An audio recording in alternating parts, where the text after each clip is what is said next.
Donc c'est pas le jour des chocolats, désolé les enfants, même si vous en aurez certainement, même les grands enfants qui aiment le chocolat. Et donc aujourd'hui, on célèbre quelque chose d'extraordinaire et le message que le Seigneur me met à cœur, m'a mis à cœur tout au long de cette semaine, c'est par sa chair et son sang. Amen. La semaine dernière, c'était un message préalable et je ne vais pas revenir dessus, il faudrait retourner écouter parce que aujourd'hui, on va être sur un message sur la chair et le sang de Jésus.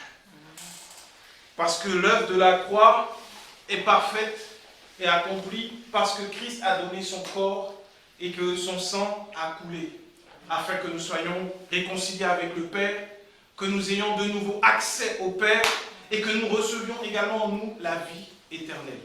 Pas n'importe quelle vie, la même vie qui coulait dans les veines de Jésus-Christ lorsqu'il était vivant.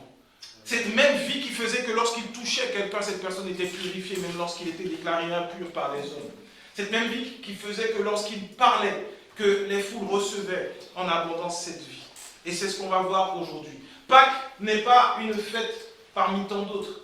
Pâques n'est pas quelque chose que l'on peut, comme pour Noël, comme on le voit des fois, on peut discuter, les gens peuvent dire oui, c'est pas en décembre, c'était pas X, Y, Z, fête païenne, tout ce qu'ils veulent, il n'y a pas de problème. Mais en tout cas, Pâques, et aujourd'hui, ça se perd un peu, mais Pâques, c'est la célébration de la résurrection de Jésus-Christ. Il a été crucifié pour nos péchés, et non pas pour autre chose. Il a été crucifié, non pas parce qu'il était un bandit, ni un brigand, ni un perturbateur, mais parce qu'il était l'agneau de Dieu qui ôte le péché du monde.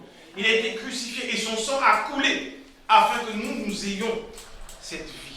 Et on va regarder ensemble 1 Corinthiens chapitre 11 du verset 17 au verset 34. Je vais lire dans la version du Semeur. Parce que lorsqu'on considère la Pâque, ce que Christ a fait à la croix, alors on doit considérer son corps et son sang lorsqu'on les prend. Il y a beaucoup de messages sur la Pâque, certainement qui va être entendu. On va reparler de la croix, de ce qui s'est passé, de l'échange divin qui a eu lieu et tout ça. Nous, on va mettre le focus sur le corps et le sang de Jésus-Christ et de regarder ce que cette croix signifiait pour nous. Dans Corinthiens chapitre 11, c'est Paul qui parle aux Corinthiens. C'est sa première lettre aux Corinthiens, il leur a écrit parce qu'il a appris beaucoup de choses qui lui déplaisaient dans l'attitude des Corinthiens. Beaucoup de choses qui ne correspondaient pas à ses enseignements, ni à l'exemple qu'il donnait. Et au verset 17, il dit « Puisque j'en suis aux directives, il me faut mentionner un point sur lequel je ne saurais vous féliciter. C'est que vos réunions, au lieu de contribuer à votre progrès, vous font devenir pire. Tout d'abord, j'entends dire que lorsque vous tenez une réunion, il y a parmi vous des divisions. J'incline à croire qu'il y a une part de vérité dans ce qu'on raconte. Sans doute faut-il qu'il y ait chez vous des divisions pour que les chrétiens qui ont fait leur preuve soient clairement reconnus au milieu de vous. Ainsi, lorsque vous vous réunissez, on ne peut vraiment plus appeler cela prendre le repas du Seigneur. Car à peine êtes-vous à table que chacun s'empresse de manger ses propres provisions et l'on voit des gens manquer de nourriture pendant que d'autres s'enivrent. S'il ne s'agit que de manger et de boire, n'avez-vous pas vos maisons pour le faire? Ou bien traitez-vous avec mépris l'Église de Dieu et avez-vous l'intention d'humilier les membres pauvres de votre assemblée? Que puis-je vous dire? Vais-je vous féliciter? Certainement pas. Pourquoi je prends ce passage pour mettre le contexte? Parce qu'on connaît beaucoup la suite où Paul dit « car j'ai reçu du Seigneur ». Mais on voit pourquoi il le dit. À l'époque, dans l'église primitive ou dans l'église des premiers temps, lorsqu'on se réunissait, c'était réellement une réunion de famille. Ce n'était pas comme on peut être maintenant assis sur des chaises avec un orateur devant nous qui parle. Non, on se réunissait, il y avait des tables parce qu'on communiait ensemble. On prenait le repas du Seigneur ensemble. On avait conscience qu'on se réunissait en famille et rien d'autre. Qu'on était là tous ensemble et que durant cette réunion de famille, le Père allait parler par la bouche de ceux qu'il avait choisis, apôtres, prophètes, docteurs, évangélistes, pasteurs, et qu'il allait également nous donner à manger par le corps et le sang de Jésus-Christ. Et là, Paul dit aux Corinthiens, mais qu'est-ce qui vous arrive? J'entends dire que ça se passe comme ça lorsque vous prenez le repas. Alors, il y avait des personnes qui venaient avec leur gamelle, littéralement à l'église. Je ne sais pas à quelle heure était leur réunion, mais ils venaient avec leur gamelle. Chacun venait avec sa gamelle, ils venaient avec leur vin. Et puis au moment du repas du Seigneur, chacun sortait son plat. Donc il y en avait qui avaient des quiches, il y en a d'autres qui étaient là avec leur tagine, il y en a d'autres qui étaient là avec leur colombo, il y en a d'autres c'était un sandwich jambon-beurre, c'est selon l'endroit où tu viens. Donc il y en a qui mangeaient leurs légumes, il y en a d'autres c'était leur petit brocoli vapeur. Et puis tout le monde s'empressait de manger tout ça, et à côté il y en avait qui n'avaient pas de quoi manger, parce qu'il y avait des pauvres déjà dans l'église. Et après on partageait un peu de pain sans levain et du vin. Et dedans il y en avait qui étaient ivres. Et Paul dit, je ne peux pas appeler ça prendre le repas du Seigneur. Et il va enchaîner en disant au verset 23, car voici la tradition que j'ai reçue du Seigneur et que je vous ai transmise. Le Seigneur Jésus, dans la nuit où il fut livré pour être mis à mort, prit du pain. Et après avoir prononcé la prière de reconnaissance, il le rompit en disant, ceci est mon corps, il est pour vous, faites ceci en souvenir de moi. De même, après le repas, il prit la coupe et dit, cette coupe est la nouvelle alliance scellée de mon sang. Faites ceci toutes les fois que vous en boirez et en souvenir de moi. Donc chaque fois que vous mangez de ce pain et que vous buvez de cette coupe, vous annoncez la mort du Seigneur, et ceci jusqu'à son retour. C'est pourquoi quiconque mangera le pain ou boira la coupe du Seigneur d'une manière indigne se rendrait coupable envers le corps et le sang du Seigneur. Que chacun donc s'examine sérieusement lui-même, et qu'alors il mange de ce pain et boive de cette coupe. Car celui qui mange et boit sans discerner ce qu'est le corps se condamne lui-même en mangeant et en buvant ainsi. C'est pour cette raison qu'il y a parmi vous tant de malades et d'infirmes, et qu'un certain nombre sont morts. Si nous discernions ce que nous sommes, nous ne tomberions pas sous le jugement. Mais les jugements du Seigneur ont pour but de nous corriger, afin que nous ne soyons pas condamnés avec le reste du monde. Ainsi donc, mes frères, lorsque vous vous réunissez pour le repas en commun, attendez-vous les uns les autres. Si quelqu'un a particulièrement faim, qu'il mange d'abord chez lui, afin que vos réunions n'attirent pas sur vous le jugement de Dieu. Quant aux autres points, je les réglerai lors de mon passage chez vous. Alors Paul leur dit clairement, leur attitude qu'ils avaient pendant le repas du Seigneur ne correspond pas à la tradition. Parce que nous, en tant qu'enfants de Dieu, nous avons également nos traditions. Il ne faut pas croire que, oui, ce qu'on fait, c'est religieux. Non, ce n'est pas religieux. C'est la tradition dans la famille de Dieu. On prend le saint repas en famille, tous ensemble, lorsqu'on se réunit, pour annoncer que Jésus-Christ est mort pour nous, et nous le célébrons. De la même manière qu'en France, on célèbre le 14 juillet, on se rappelle qu'il y a eu des patriotes qui sont morts avant pour que la France ne soit plus sous une monarchie, mais devienne une république. Et tous les pays savent célébrer leur indépendance. Tous les pays. En Haïti, on est content de célébrer l'indépendance. À Sainte-Lucie, quel que soit le pays. Pourquoi? Parce que ça signifie qu'on est libre d'une oppression qui était sur nous, qu'on a été affranchi de cela. Et on fait des repas, on célèbre. Et nous aussi également, enfants de Dieu. Lorsque nous prenons la Sainte Seine, et ça c'est merveilleux, on n'a pas un jour en particulier. À chaque fois qu'on se réunit, c'est un jour où nous célébrons notre libération. C'est là la grâce de Dieu. On doit considérer la Sainte Seine comme étant cela.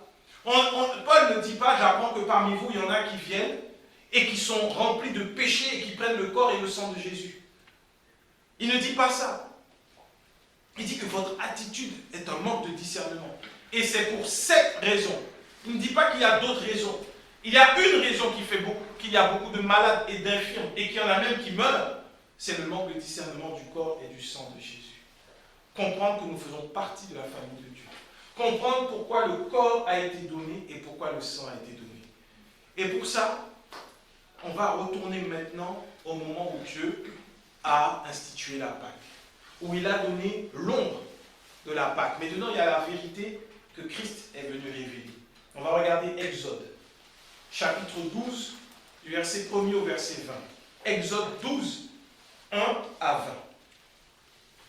Là, on est au moment où le peuple d'Égypte est encore retenu captif par Pharaon, dont le cœur a été endurci par Dieu lui-même, parce que Dieu voulait se glorifier.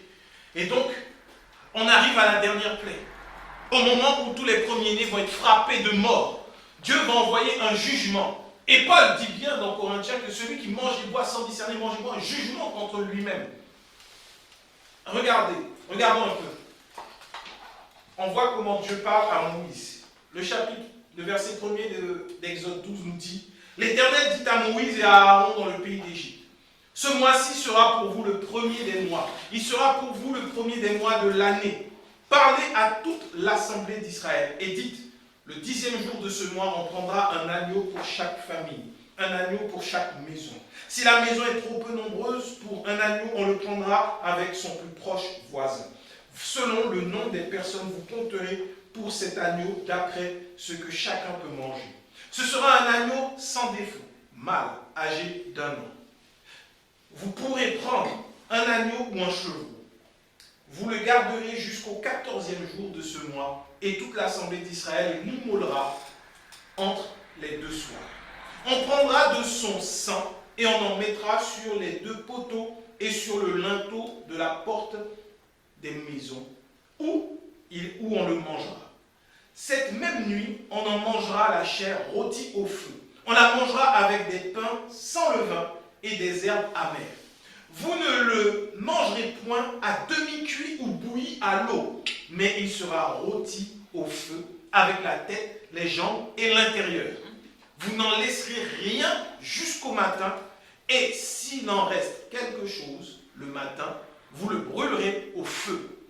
Quand vous le mangerez, vous aurez vos reins sains, vos souliers aux pieds et votre bâton à la main, et vous le mangerez à la hâte. C'est la Pâque de l'Éternel. Verset 12. Cette nuit-là, je passerai dans le pays d'Égypte, et je frapperai tous les premiers-nés du pays d'Égypte, depuis les hommes jusqu'aux animaux, et j'exercerai des jugements contre tous les dieux de l'Égypte. Je suis l'Éternel. Le sang vous servira de signe sur les maisons où vous serez. Je verrai le sang et je passerai par-dessus. Et il n'y aura point de plaie qui vous détruise quand je frapperai le pays d'Égypte. Vous conserverez le souvenir de ce jour et vous le célébrerez par une fête en l'honneur de l'Éternel. Vous le célébrerez comme une loi perpétuelle pour vos descendants. Pendant 7 jours, vous mangerez des pains sans levain.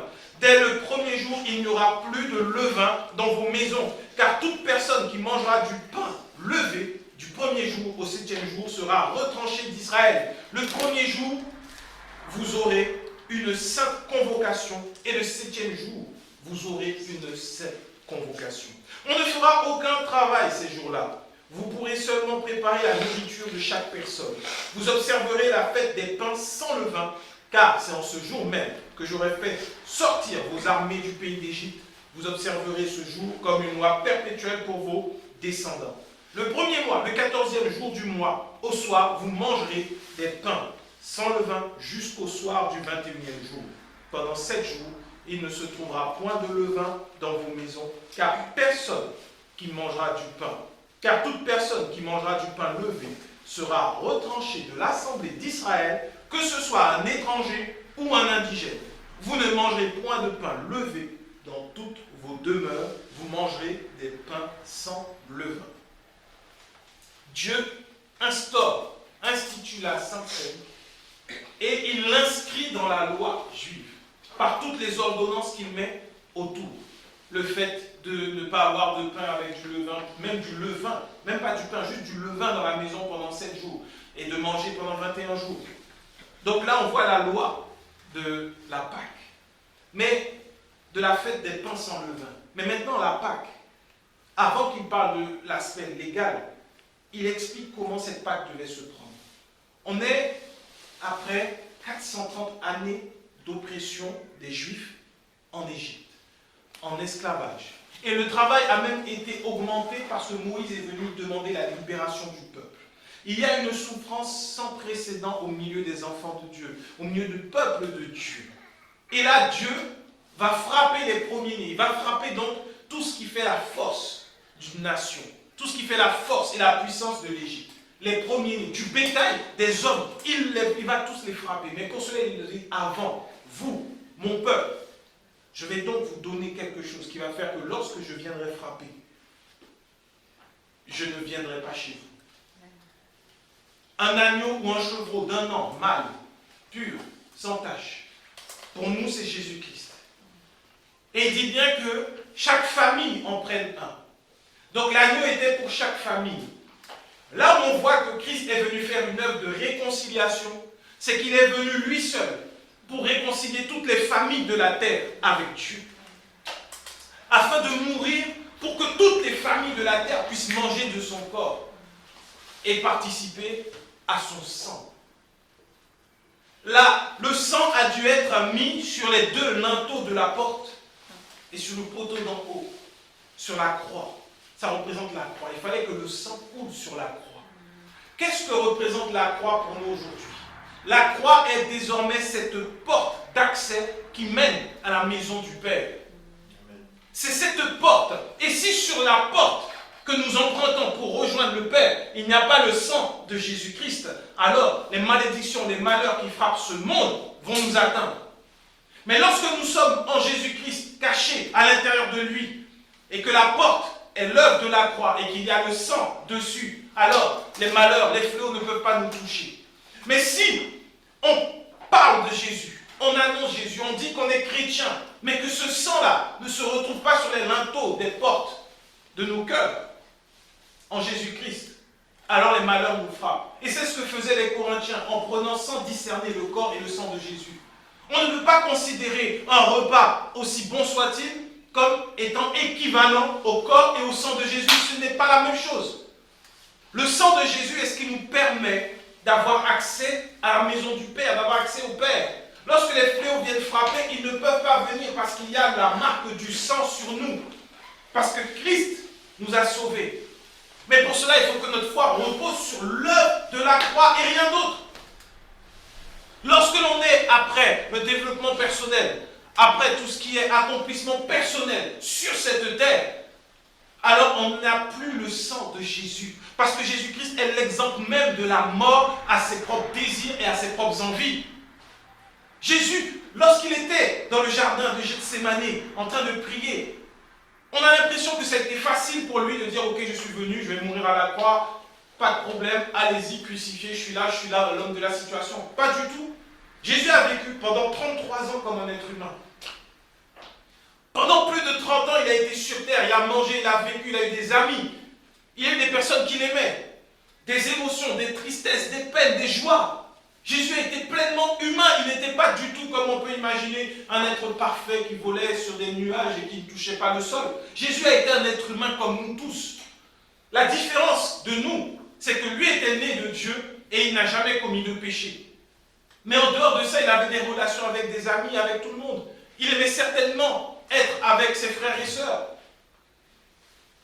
Et il était tellement angoissé à l'idée d'aller à la croix que sa sueur est devenue des grumeaux de sang.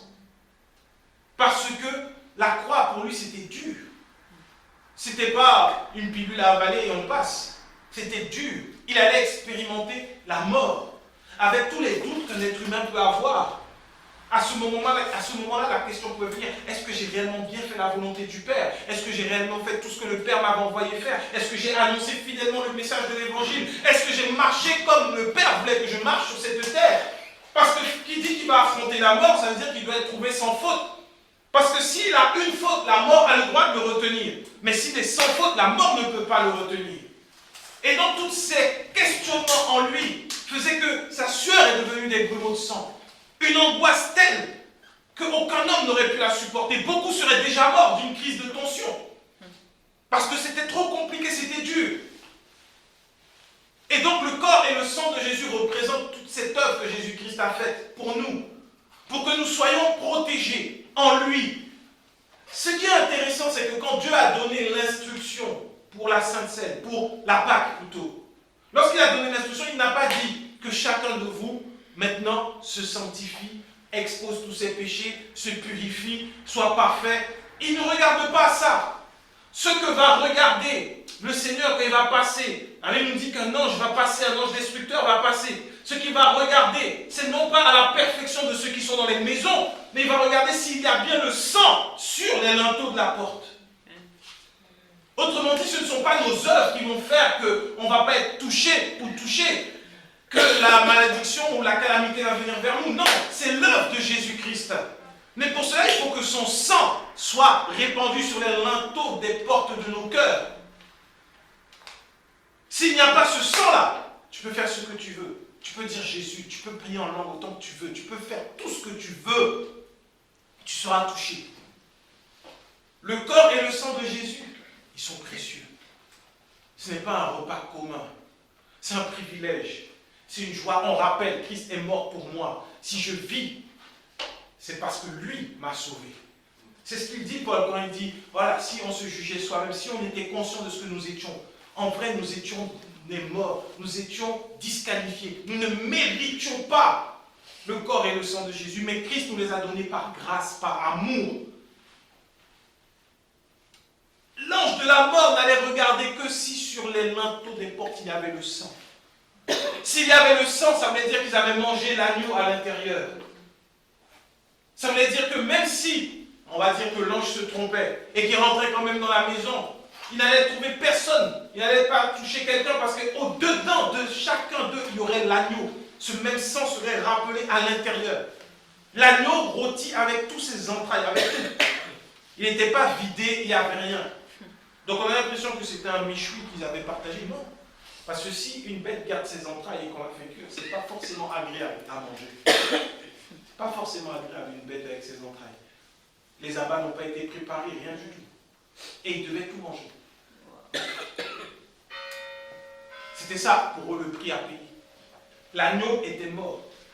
Ça représentait ce que Jésus-Christ allait faire. Il a bien dit que l'agneau ne devait pas être bouilli ou même, on va dire, rosé. Non, il devait être bien cuit, rôti au feu. Pourquoi? Ésaïe 53 nous dit que le châtiment qui produit la paix est tombé sur lui. Ce châtiment, c'est le feu de Dieu. Ce qu'on n'a pas vu à la croix, ce que les hommes n'ont pas vu, c'est quand le feu de Dieu est descendu sur Jésus-Christ. Il a été comme cet agneau, il a été consumé entièrement, avec ses entrailles, tout entier, il a été consumé, Christ, pour nous. Il a été consumé tout entier pour que nous puissions avoir aujourd'hui accès à la vie éternelle. Le corps et le sang de Jésus ne sont pas juste des aliments qu'on va prendre comme ça. On ne peut pas les prendre sans discerner ce que Jésus-Christ a fait pour nous, sans réaliser ce qu'il a fait pour nous, sans prendre conscience qu'il ne s'agit pas là de simple repas ou encore d'un privilège qu'on donne à ceux qui sont les vrais et bons chrétiens. Non. Ça nous donne accès à la grâce qu'il y a en Jésus-Christ. Et cette grâce se trouve dans la vie éternelle. Et là encore, Dieu a caché sa grâce dans la loi, parce qu'après il va donner les ordonnances pour que tout le monde doit respecter ça. C'est une loi perpétuelle. Sachant que les hommes ne pouvaient pas saisir à ce moment-là la grâce qu'il y avait dans le fait qu'un agneau meure à leur place pour qu'ils soient libérés. Pour qu'ils soient libérés de l'oppression, libérés des coups, libérés de toute forme de méchanceté de la part du prince de ce monde, de la part du diable, représenté par l'Égypte à l'époque, par Pharaon, qui représentait le diable qui ne veut pas laisser les enfants de Dieu. Aujourd'hui, ce qui est triste, c'est de voir qu'il y a encore beaucoup trop, aujourd'hui, qui ont accepté Jésus, mais qui sont encore sous la coupe du diable. Parce qu'ils travaillent, ne voient jamais le fruit de leur travail. Ils tombent malades et ne trouvent pas de solution, de guérison en Jésus-Christ. Parce qu'ils n'ont pas le sang. C'est-à-dire que l'œuvre de la croix n'est pas accomplie totalement dans leur vie. Ils croient pourtant, mais ne reçoivent pas cette nourriture. Et quelle est cette nourriture? Cette nourriture, c'est le corps du Seigneur Jésus. Alors le sang nous préserve et nous garde attachés. Comme un bébé qui est dans le sein de sa mère. Lorsque l'enfant se développe dans le sein de sa mère, Dieu a fait en sorte qu'il y ait ce qu'on appelle un cordon ombilical. Par ce cordon, l'enfant reçoit tout ce dont il a besoin. Il reçoit le sang de sa mère, il reçoit l'oxygène, il reçoit tout. Mais si maintenant, l'enfant commençait à avoir son propre sang en étant à l'intérieur de la mère, je pense qu'il y a un problème. Parce que ça ne fonctionne pas. Il faut que ce soit le même sang. Tout doit être partagé. C'est pour ça qu'on dit aux femmes enceintes de faire attention à ce qu'elles mangent, de ne pas fumer, parce qu'elles partagent tout à ce moment-là. Autrement dit, lorsque nous buvons le sang du Seigneur Jésus, c'est comme si un cordon ombilical spirituel nous reliait directement à Christ. Tout ce qui est en lui vient en nous. Tout ce que lui respire, nous le respirons. tout son sang vient pour alimenter nos organes, pour tout alimenter en nous. Mais est-ce qu'on est conscient de ça lorsqu'on prend la Sainte Seine? Parce que regardons bien, on dit, quand vous mangez ce pain, vous allez manger là, c'était en Égypte, lorsque vous allez manger l'agneau, c'est pour la gloire, c'est en l'honneur de l'Éternel. C'est en l'honneur de l'Éternel. C'est pas en l'honneur du sang de l'agneau qui a été versé. C'est pas en l'honneur de cet agneau-là. Aujourd'hui, on rend gloire à Jésus-Christ pour son sang, parce qu'il nous donne accès au Père. Nous avons de nouveau accès au Père. Mais on ne peut pas venir glorifier le sang de Jésus. On doit discerner ce que représente son sang. Mais on ne glorifie pas le sang de Jésus. Ça nous empêche de saisir toute la vie qui se trouve en lui. Aujourd'hui, on fait des enseignements tout autour du sang de Jésus. Il y a une idolâtrie autour du sang de Jésus. Alors qu'il ne s'agit pas d'idolâtrer le sang, mais il s'agit de discerner, de reconnaître pourquoi ce sang est là. Et ce sang-là nous relie au Père directement. Il nous relie au Père directement par Jésus-Christ. Tu veux la vie, mais cette vie, elle se trouve en Jésus. Et il faut que le cordon ombilical soit alimenté constamment. Voilà ce que nous faisons lorsque nous faisons la Sainte Communion. Nous sommes en communion. Réalisons que nous sommes en communion avec le Saint, avec le Messie, avec le Christ, avec le Parfait, avec celui qui a vaincu la mort. C'est avec lui que nous sommes en communion. Et c'est ainsi que nous recevons la vie, la vigueur. S'il y a quelconque péché qui veut lutter encore en nous, mais en prenant cette communion, alors la voix du sang de Jésus qui parle plus fort que celui d'Abel dit à ce péché, tu n'as pas de place ici, je t'ai vaincu. Mais si on ne discerne pas, alors c'est un jugement contre nous-mêmes, parce qu'on n'a pas compris ce qu'on prenait. On n'a pas compris. Il y a des médicaments qui sont bien, qui vont peut-être faire du bien, mais si tu prends un médicament pour les douleurs aux jambes, pour une rage de dents, ça peut te faire un vrai problème. Tu prends une bonne chose, mais pour de mauvaises raisons, ça fait un problème. Ça fait un problème. Tu as soif, tu ne vas pas boire 1 litre d'huile, tu auras un problème. Tu vas prendre de l'eau. Tu vas prendre de l'eau. Parce que tu as besoin d'être désaltéré. L'huile ne va pas te désaltérer. Pourtant, l'huile n'est pas mauvaise pour le corps. Et là, quand on prend la Sainte Seine, on comprend pourquoi on la prend. On ne la prend pas juste pour le plaisir, mais parce qu'il y a quelque chose dans ce sang. C'est le sang de la nouvelle alliance de Dieu. On n'est plus libéré de l'Égypte. Ça c'est fini, c'est passé. On est libéré du péché. Parce que c'est par le sang de Jésus-Christ que nos péchés ont été effacés. Que nous sommes cachés en lui et que lorsque les calamités viennent, ils ne peuvent pas parce que là, il y a le sang de Jésus.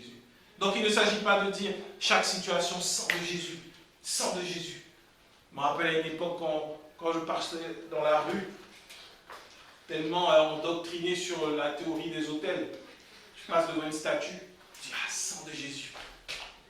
Ça n'a rien changé, la statue va rester là. Si c'est un autel, il restera là, ça ne change rien du tout. C'est pas ça le sang de Jésus. C'est pas ça. Tu vois quelqu'un qui manifeste quelque chose ou quoi que ce soit, tu arrives dans un lieu, ah, sang de Jésus. Ça ne veut rien dire. On ne comprend plus ce que signifie le sang de Jésus.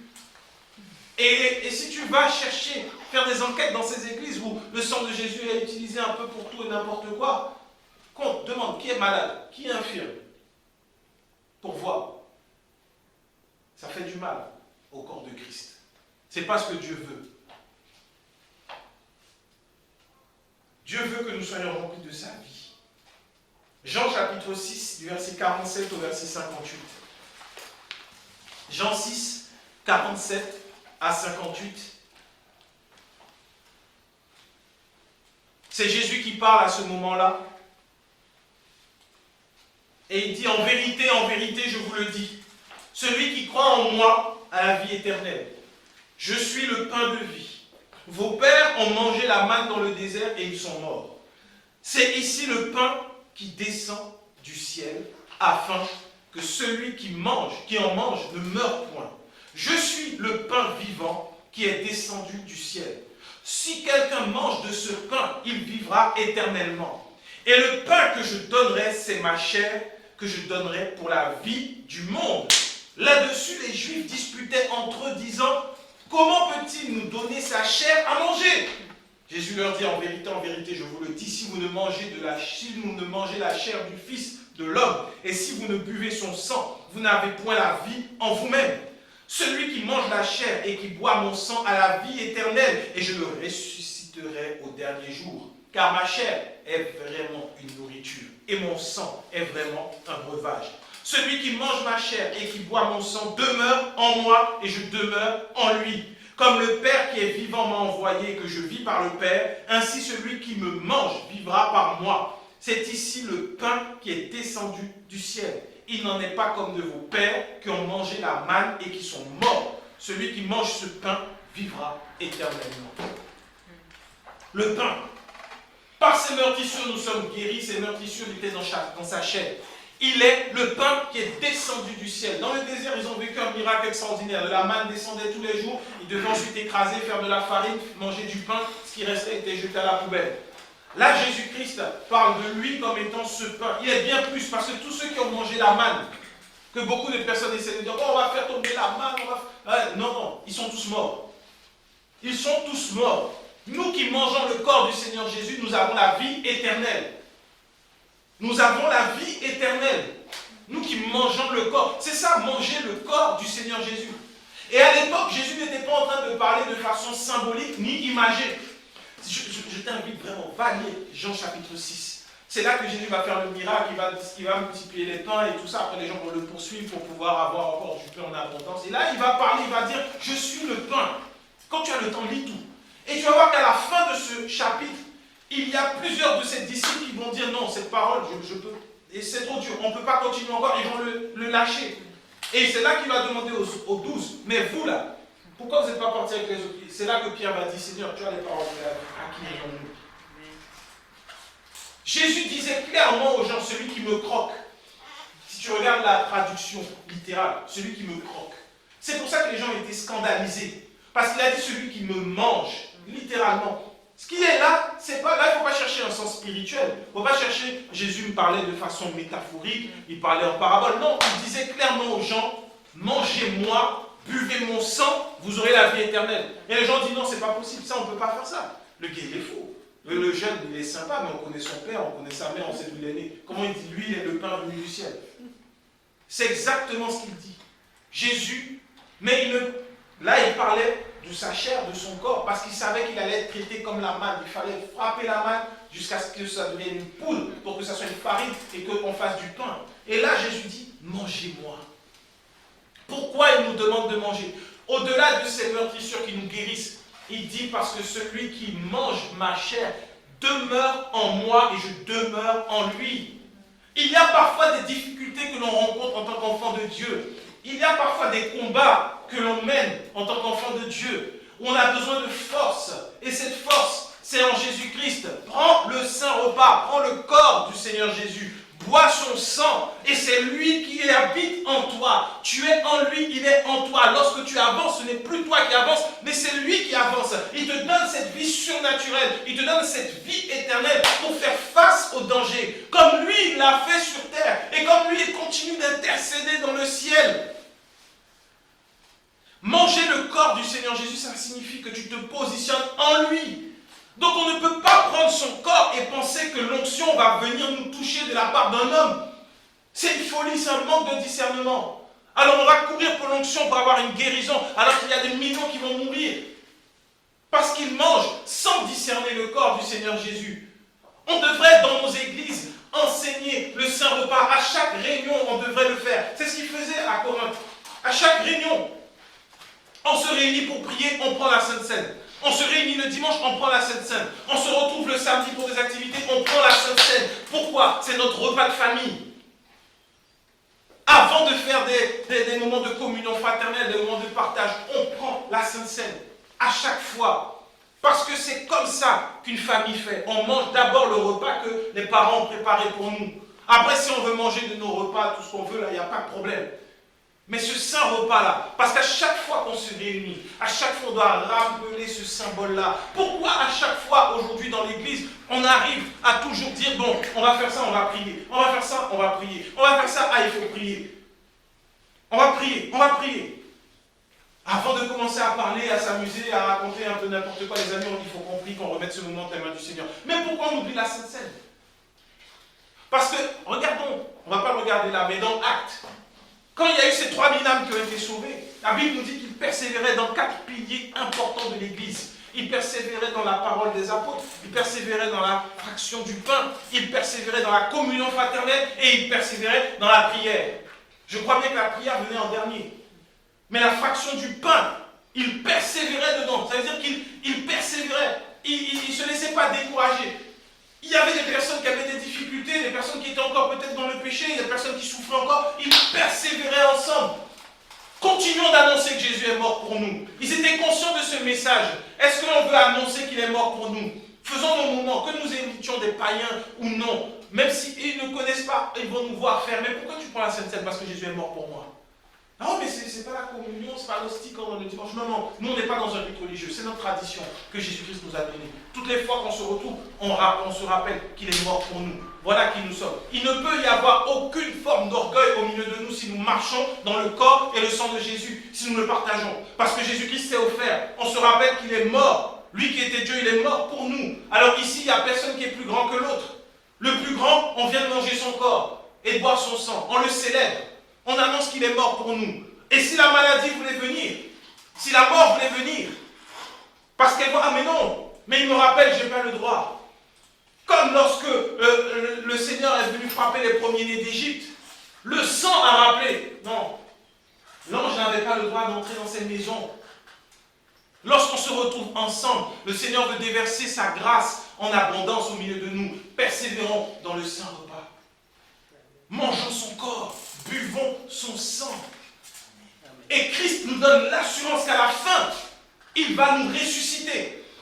À la fin, nous serons ressuscités. Nous avons cette vie en abondance. Même si tu meurs, ton temps s'arrête maintenant sur terre. À la fin, tu es ressuscité par Jésus-Christ. Parce qu'il va retrouver ceux qui lui appartiennent comme ça. Ceux qui prennent le corps et le sang de Jésus avec discernement, qui savent pourquoi ça a été donné. C'est ainsi que, au moment de la résurrection, les morts en Christ ressusciteront premièrement. C'est parce qu'ils seront en Christ. Mais comment savoir que ces eaux-là étaient en Christ? Parce qu'il y a quelque chose qui va être retrouvé, qui appartient à Christ dans ces eaux-là. Et Dieu nous a donné ces exemples.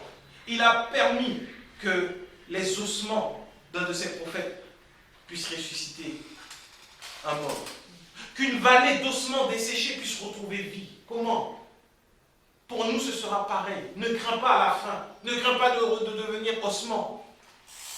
Parce que le sang de Jésus, ce qui est vrai, c'est que dans notre moelle, il y a notre sang à l'intérieur de nos os.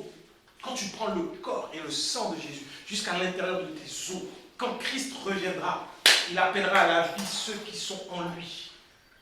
Tel il est, tel nous serons également. C'est ce qui te donne l'assurance. Ce n'est pas du tout le fait de dire « Ah Seigneur, tu vois, j'ai évangélisé 10 millions d'âmes, j'ai prié pour 50 millions de personnes, j'ai donné 230 millions de dollars quand j'étais vivant à l'église. Il va te dire « Oui, mais et Jésus, qu'est-ce qu'il a fait ?» Il va dire « Ah, tu sais, chacun son temps, hein. Ça ne marche pas. Ça ne marche pas avec Dieu. » Quand Christ reviendra, il va regarder sur la terre et il va voir ceux qui sont en communion avec lui. Même lorsqu'ils sont dans ce sommeil, dans ce repos de la mort, il va les appeler et ils vont se lever comme la vallée des ossements desséchés. Ne prenons pas sans discerner le corps et le sang de Jésus. Réalisons bien que c'est également c'est le cachet, c'est le sceau qui dit que, voilà, lui, il est en Christ. On reconnaît l'ADN de Jésus-Christ en lui. Comme ça, par le corps et le sang de Jésus. Le breuvage, parce que ça nous a totalement habités. Totalement habités. Et ce qui est intéressant, c'est que Dieu dit dans Exode qu'il n'y ait pas de levain. Le fait de prendre sans discerner le corps et le sang de Jésus, c'est avoir du levain en nous. C'est avoir du levain. On va regarder rapidement 1 Corinthiens chapitre 5, versets 6 à 8, qui dit, 1 Corinthiens 5, 6 à 8 dit, c'est bien à tort que vous vous glorifiez. Paul reprend toujours les Corinthiens. On est un peu plus loin, un peu avant le chapitre 11. C'est bien à tort que vous vous glorifiez. Ne savez-vous pas qu'un peu de levain fait lever toute la pâte? Faites disparaître le vieux levain afin que vous soyez une pâte nouvelle, puisque vous êtes sans levain, car Christ, notre Pâque, a été immolé. Célébrons donc la fête non avec du vieux levain, non avec un levain de malice et de méchanceté, mais avec les pains sans levain de la pureté et de la vérité. Célébrons donc cette Pâque avec ces pains sans levain. Autrement dit, lorsque nous prenons le pain sans levain, lorsque nous prenons le corps du Seigneur Jésus-Christ, alors nous sommes comme lui. Et si nous luttons, s'il y a encore des péchés en nous cachés, la communion au corps et au sang de Jésus-Christ vienne les déloger afin que nous en soyons libérés totalement. Parce que lui, il est sans levain. Et c'est lui qu'on doit célébrer, notre Pâque. Pourquoi Paul disait ça aux Corinthiens? Parce qu'il disait, j'ai appris qu'au milieu de vous, il y a une impudicité telle qu'on ne trouve pas dans le monde, qu'il y a même un homme qui a pris la deuxième femme de son père pour vivre avec elle. Et il dit juste avant, moi, si c'était moi, j'étais là, j'aurais déjà réglé le cas de ce jeune homme-là. Parce que vous, on doit se juger entre nous. Et il y a longtemps que, Paul dit, il y a longtemps que je l'aurais livré à Satan afin que le corps périsse, mais que l'esprit soit sauvé. Et qu'on le chasse du milieu de nous. Et après, il dit de célébrer la Pâque. Et ensuite, il dit de ne pas, il a dit, je vous ai dit, de ne pas avoir de relation avec les impudiques. Mais bien sûr, je ne parlais pas de ceux de ce monde. Parce que sinon, ça voudrait dire quitter ce monde. Et il dit, voilà, au milieu de nous, de ne même pas manger avec ceux qui sont dans l'impudicité, dans la faute, dans le vol, dans le mensonge. Paul dit ça. Et je me suis dit, mais Seigneur, mais c'est Dieu. Quand il dit ça, ça veut dire que quand on prend la Sainte Seine, on doit être parfait. Non. Paul, si on regarde après, et c'est ce qu'il faut faire dans la parole ne se contredit pas. Quand tu regardes 2 Corinthiens, le chapitre 2, tu verras Paul dire que je ne vous ai pas écrit pour vous attrister. Et que moi-même, quand je vous écrivais, j'étais attristé. Mais le traitement que vous avez donné à cet homme maintenant, arrêtez. Au contraire, entourez-le d'amour, pardonnez-le, rattrapez-le. Parce que je vous ai écrit pour vous mettre à l'épreuve, pour voir si vous allez obéir. Donc, on va prendre un passage, souvent, et dire, on va exclure des gens. Lui, il a péché, il n'a plus le droit à la Sainte Seine, il n'a plus le droit à ça, on le met dehors, du milieu de nous. Mais Paul, et pour ça, il faut vraiment être attentif à la Bible pour ne pas accepter n'importe quoi et ne pas se dire, oui, mais c'est un traitement légitime parce que c'est écrit qu'on doit chasser du milieu de nous celui qui a agi ainsi. Et même Paul l'a recommandé à Satan afin que le corps soit détruit mais que l'esprit soit sauvé. Et beaucoup de pasteurs s'amusent à recommander des personnes à Satan parce qu'ils ont péché. Alors que ce n'est pas la volonté de Dieu. Il faut lire 2 Corinthiens. Et Paul dit non. Mon but, ce n'était pas de faire ça. C'était de voir si, vous alliez obéir, et maintenant, rattrapez-le afin qu'il ne soit pas perdu et que sa tristesse et que sa douleur ne soit pas encore plus grande. Et Paul dira même plus tard que, vous voyez, à cause de vous, Dieu m'a frappé. Parce que j'ai fait preuve d'orgueil. Et c'est de là qu'un ange, c'est de là qu'un esprit méchant, enfin, c'est là qu'il a son écharpe dans l'œil, et qu'il a prié 3 fois et que Dieu va lui dire, ma grâce te suffit. Faisons attention dans le traitement. Le sans levain, quand on prend la Sainte Seine sans levain, ça veut dire que c'est le levain de la pureté et de la vérité. La vérité, c'est quoi? C'est que Christ est mort pour le monde, que le monde est la vie. Donc on ne peut rejeter personne. On ne peut mettre personne à l'écart de ce saint repas dès lors que sa foi est en Jésus-Christ, qu'il a été enseigné correctement. On ne peut pas dire on le met dehors. Et quand on regarde au moment où Dieu a donné en Exode, il a dit, vous allez prendre votre ceinture, vous allez prendre vos sandales, vous allez prendre le bâton, la ceinture de la vérité, vous allez prendre les chaussures du zèle de l'évangile, l'épée de l'esprit, ou ce bâton. Donc, regardons bien, la Bible ne ment pas. Le péché a été crucifié à la croix. Ceux qui sont en Christ et qui sont dans cette communion, particulièrement ceux qui luttent encore face au péché ou à la maladie, ou même qui ont un problème de foi, ils doivent persévérer dans la communion. Il y a des choses que les messages ne vont pas faire. Il y a des enseignements qui ne vont pas transformer les gens. Il y a des choses que les prières ne feront pas. Il y a des choses que la communion fraternelle ne fera pas. Et il y a des choses, c'est par la Sainte Seine que cela se fera. Il ne faut pas perdre la Sainte Seine dans le corps de Christ. Nous devons persévérer, manger le corps, boire le sang. Parce que par là, Nous sommes en train de rappeler à qui nous appartenons, qui vit en nous, quelle vie a le droit de citer en nous. Le fait est que nous sommes mortels et que nous avons cette dualité en nous. Nous avons encore ce corps corruptible, mais en prenant le corps et le sang de Jésus, alors nous augmentons cette communion avec lui.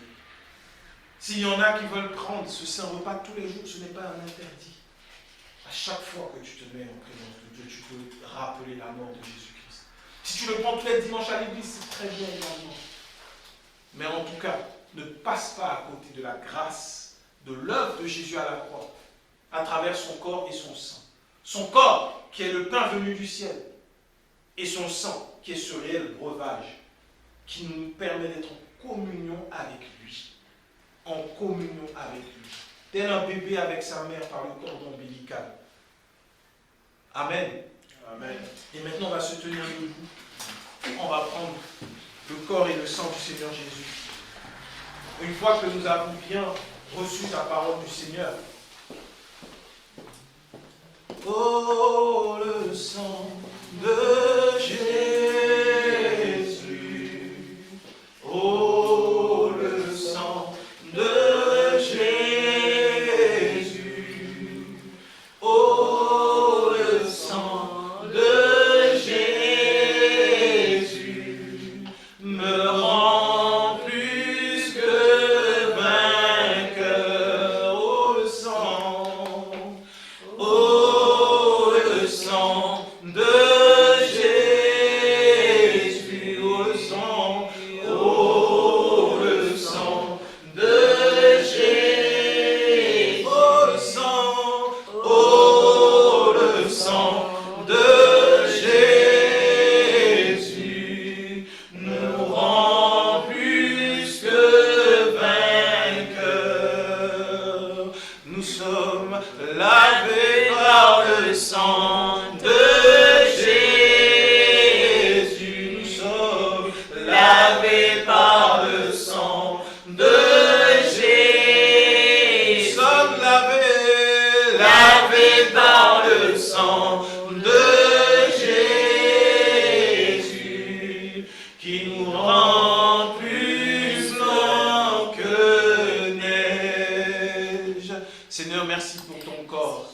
Maintenant, nous voulons réellement le prendre en ayant pleinement compris que ton corps est le pain de vie, est le pain du ciel.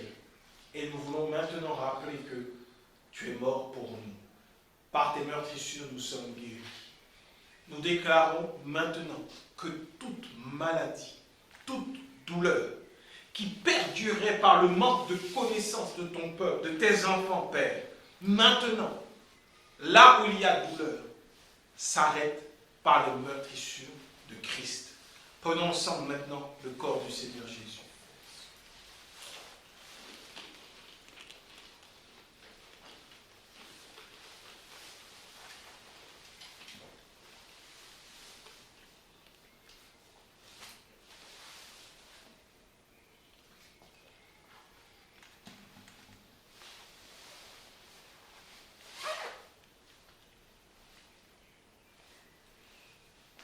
Seigneur, merci pour ton sang qui a coulé pour que nous ayons la vie, pour que nous ayons la réconciliation, le pardon de nos péchés, la rémission de nos fautes, et que nous ne soyons pas considérés ni jugés par le Père sur la base de nos œuvres, mais sur la base de ce que Christ lui-même a accompli.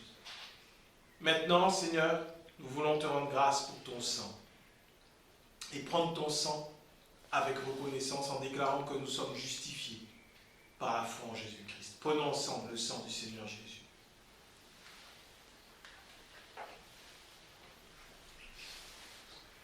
Merci pour le sang de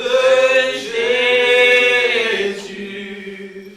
Merci pour le sang de Jésus. Merci. Merci pour le sang de Jésus qui nous rend plus blancs que neige. Seigneur, merci pour ton sang. Merci pour ton corps. Maintenant, Père, en nous appuyant sur l'œuvre de la croix, nous déclarons que toute douleur, toute maladie qui était cachée dans nos organes, dans nos membres, dans nos os, tout ce que les médecins avaient pu déclarer ici ou connectés sur Internet, maintenant, Père, par la puissance du corps et du sang de Jésus, par ces meurtrissures, nous proclamons la guérison dans ces corps. Au nom de Jésus. Maladie, tu n'as aucun droit dans le corps qui appartient à Christ. En communion avec Christ, Jésus-Christ a déjà payé par ses meurtrissures le prix de la maladie. Son dos a été lacéré afin que nous soyons guéris. Alors maintenant, Père, dans le nom de Jésus, nous proclamons la guérison totale, pleine et entière. Quelle que soit la maladie, quelle que soit la douleur, quelle que soit l'infection, quelle que soit l'infirmité, Seigneur, nous reconnaissons l'œuvre de la croix en ce lieu. Alors, glorifie Jésus-Christ au milieu de nous. Glorifie ton nom et que ton sang puisse agir. Père, je prie pour quiconque, Seigneur, ici ou connecté, qui lutte encore avec des péchés, avec des défis. Maintenant, que la puissance du sang de Jésus-Christ puisse parler. Le sang de la communion, le sang de l'unité à Christ. Il a vaincu le péché à la croix. Alors maintenant, Seigneur, cette même victoire se manifeste dans nos vies, dans le nom puissant de Jésus-Christ. Merci pour ton corps. Merci pour ton sang. C'est ainsi que nous te rendons toute la gloire. Au nom et pour la gloire de Jésus-Christ, nous t'avons ainsi prié et nous disons Amen. Amen.